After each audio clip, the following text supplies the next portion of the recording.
Well, welcome to the 700 Club. Syria's Christians fear the pullout of U.S. troops could lead to disaster.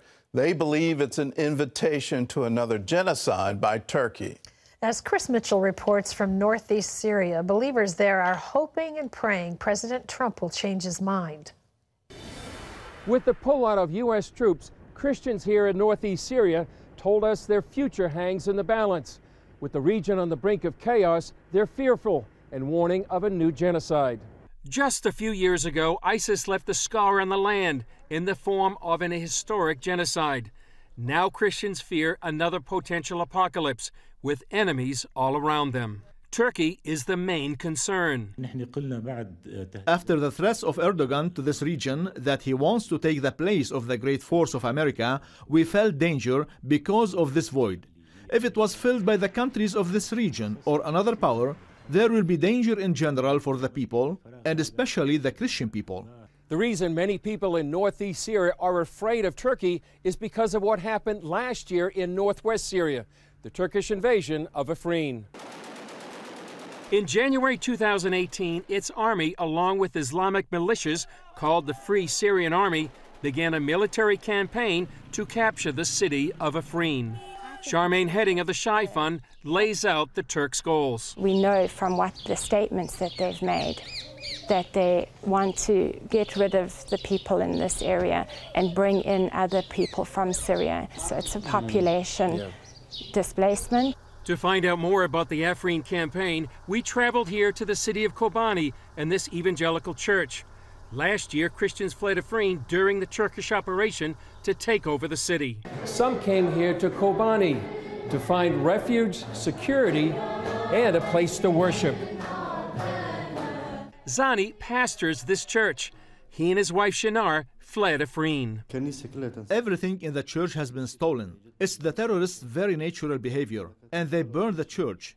Islamic soldiers allied with Turkey killed her cousin's child. There were a group of people with weapons that entered our neighborhood and they were stealing. So my cousin went out and asked them, "What are you doing?" So the man with weapons attacked my cousin's house and shot and killed his son. Turkish President Erdogan has threatened a similar campaign into northeast Syria. When Shinar heard about President Trump's decision, she prayed. Every day we cried and prayed to the Lord that we would not end up like Afrin. President Trump's decision surprised them. We love the American president a lot. I have said that he is a believer and that he prays. And so I was surprised. Why did President Trump do this? That he immediately wants to withdraw the forces from here. Is it possible that he was not considering the church, or that he doesn't know that there are believers here? In all, there's about 100,000 Christians in northeast Syria, most fearful of genocide. President Trump slowed down his timetable to pull out U.S. troops. But for Christians here, they're hoping and praying for much more than that. Chris Mitchell, CBN News, Kobani, northeast Syria. Well, unfortunately, we're the only stable power in there. And when you look at yet another pullout. What happened after the pullout in Iraq? Well, ISIS formed. What will happen after a pullout in Syria? Will it embolden Turkey to reestablish the Ottoman Empire? I think that's Erdogan's goal. And if he can acquire more territory, Syria used to be a part of the Ottoman Empire. And if he can acquire that territory, he will. What will happen to the Christians there? The same thing that happened to the Christians in Turkey back in the 1920s. They were forcibly expelled, and the ones who wouldn't leave were killed. So the people in Syria, the Christians in Syria, have a very good historical reason for fear, and let's hope we don't pull out. In other news, a push for late-term abortion laws is now galvanizing the pro-life movement. John Jessup has more on that story from our CBN News Bureau in Washington. John? And Gordon, President Trump predicts late-term abortion laws will lift the pro-life movement like never before. He's reportedly adding an anti-abortion segment to his State of the Union address next week. This in the wake of a controversial bill that would have allowed abortion up to the moment of birth. The measure failed in committee, but not before Virginia's Democratic Governor, Ralph Northam, poured fuel on the fire, suggesting an infant who's born severely deformed or non-viable could be allowed to die. New York recently passed a similar law, and there are efforts in several other states. Kristen Hawkins, president of Students for Life, says the push for late-term abortions shows pro-choice forces are desperate. Abortion advocates are showing their hands. They are so afraid that Roe and Doe are going to fall very soon, that they're going to Democrat states where they feel like they have a stronghold, to pass this outrageous legislation to make sure abortion's legal in their state once Roe falls. Several Democrats running for president in 2020 are co-sponsors of a federal bill that would override state restrictions on third trimester abortions.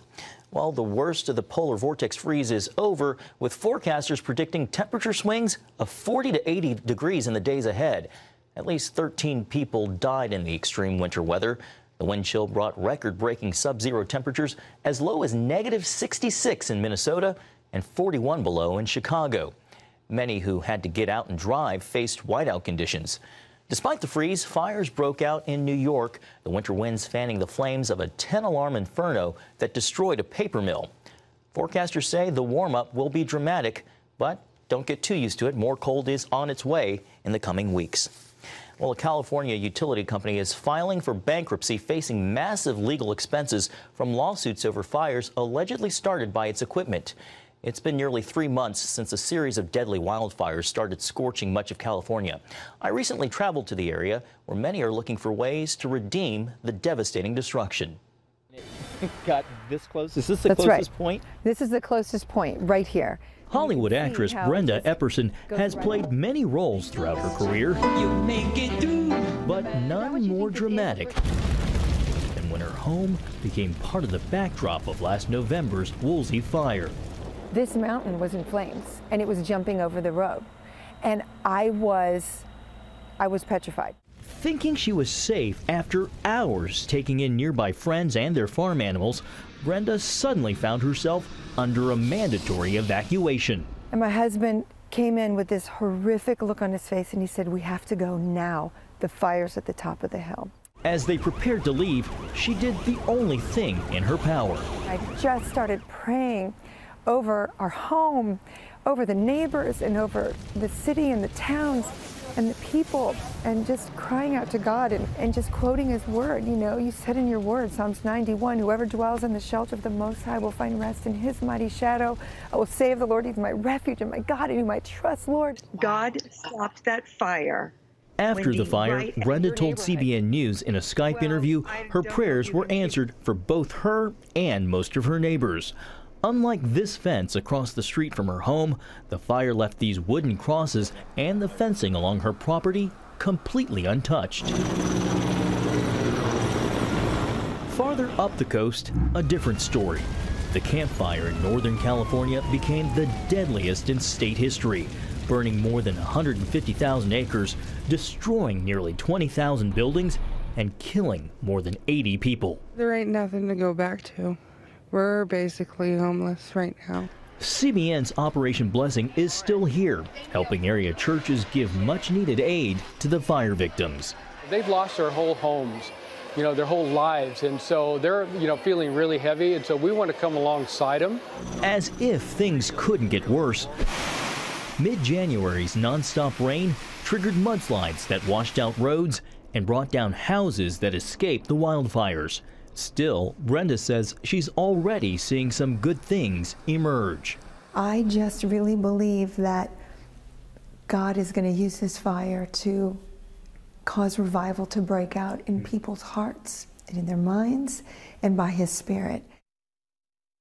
And as a sign to the long road to recovery, insurance claims for the November fires come in just under $11.5 billion, making them among the most expensive in California history. An American missionary doctor who risked his life to serve patients at the height of the 2014 Ebola crisis has been honored for his service. Dr. Rick Sacra contracted the deadly virus while caring for pregnant women at a Christian hospital in Liberia. Sacra received the L'Haim Prize for Outstanding Christian Medical Missionary Service Thursday night in New York. The prize includes a $500,000 award to help train other experts in the West African nation. Sacra shared what he's learned from other missionaries about the intangible rewards of their service. As I got to know older missionary doctors, and people who had devoted their lives to this kind of service, they don't regret it. They don't say, I've given up so much and what do I have? They say, look at the treasured relationships I have. Look at the, you know, the little thing I've been able to do and how God has used it and multiplied it. And there's nothing as rewarding as that. The L'Haim Prize, created by American Jewish philanthropists Mark and Erica Gerson, aimed to improve healthcare in Africa.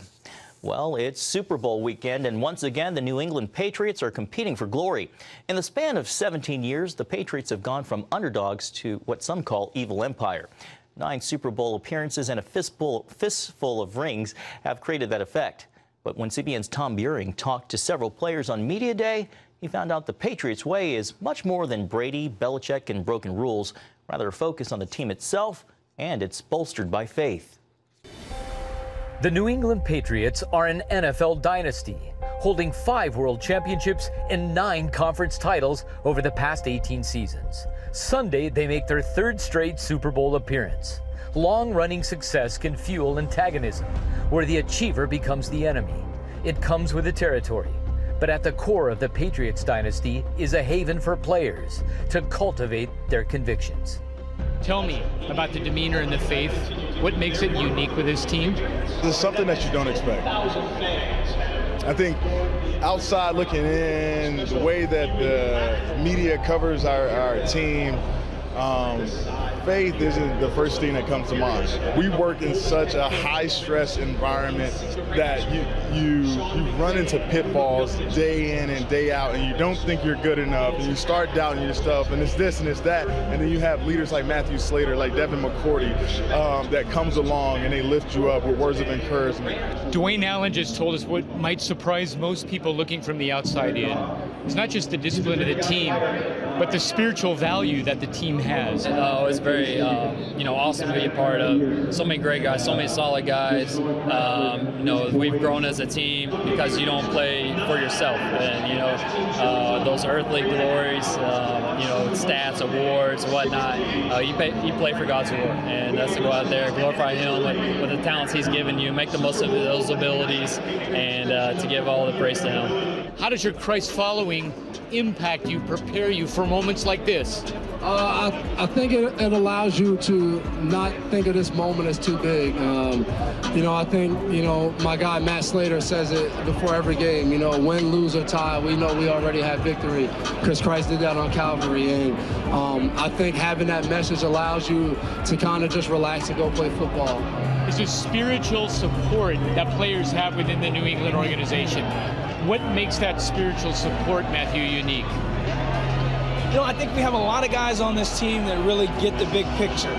It's not about us. It's not about, ultimately at the end of the day, it's not about what we're doing on a football field. It's about how we're growing in our walks with Christ, how we can bring Him more glory, how we can pick up the lessons that He wants us to learn.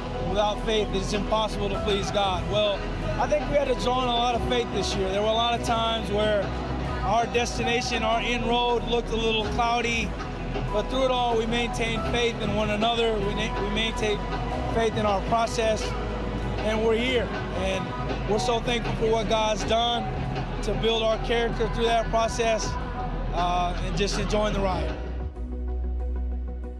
And a lot of people will be watching. Gordon, willing to make any predictions here? No, I'm not willing to make any predictions. Terry, you got a team in this hunt? No. No. No, but I always enjoy the game. I think that's what happens with most people. As long as it's a good game. There have been a couple of them that got out of hand. That's true. Do you think it's going to be? Do you think it'll be a... Well, you can never count the Patriots out. It should be a very interesting game because the Rams have one of the most dynamic offenses in the NFL. So we'll get the wings going. And New Orleans is never going to get over it. Yeah. Yeah. Oh, ouch. Then ouch. Never. Yes. I had to bring that up. I'm sorry.